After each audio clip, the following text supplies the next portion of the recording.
the gap between the rich and the poor is increasing. So that's a valid point, Rahul. When we celebrate success, when we talk these big numbers and big goals, the reality of the K shape also is something that stares us in the face.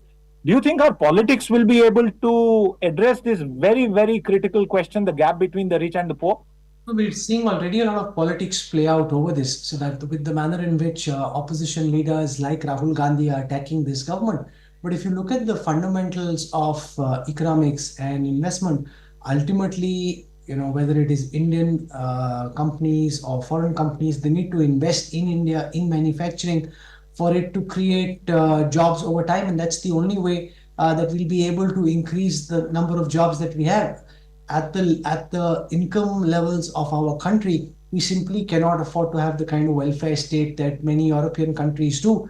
Even though that's the aspiration being espoused by some opposition leaders, it will just end us in a public debt trap, which will be terrible for India's financial. And all of why there is enthusiasm around the India story internationally is because the government has been very conservative in how it spent public money by keeping a tight check on the fiscal deficit, which is also why India is joining so many global bond indices, which is why a lot of foreign money is coming to India. The moment you get reckless, we're seeing what's happening in countries in our neighborhood and elsewhere, and you don't want to be in that situation, which is why this whole conversation about India at 100 is so important, because it's not just about what can go right, it is also about discussing what can potentially go wrong. Remember, there is nothing at all guaranteed about India's rise. Everybody says, talks as if it's almost certain that India will be the third largest economy, that India will be an economic superstar. We've had periods in the past where there's been hope and that hope frittered away. So ultimately, it's about hunkering down, putting your foot on the ground